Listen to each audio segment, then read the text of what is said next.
Windows Update troubles? Learn how to clear the cache for smooth updates. Step-by-step guide. Clear Windows Update cache. Open Command Prompt as an administrator.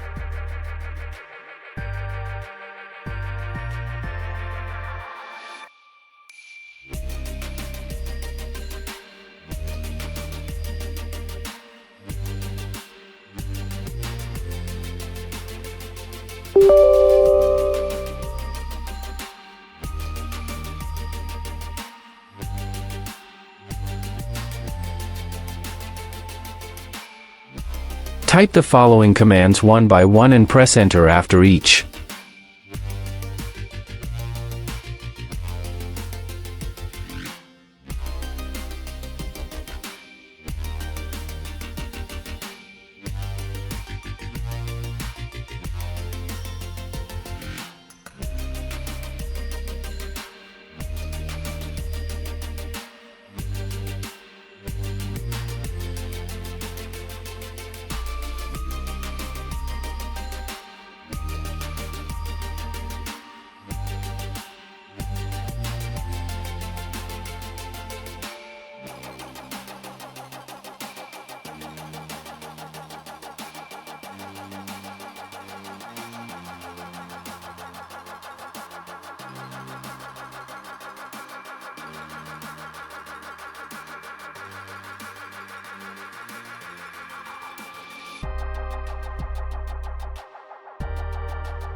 Restart your computer. After clearing the cache, it is a good practice to restart your computer to ensure that all changes take effect. Benefits of clearing Windows Update cache. It resolves update installation problems, enhances Windows performance, and also ensure a fresh start for a smooth update process.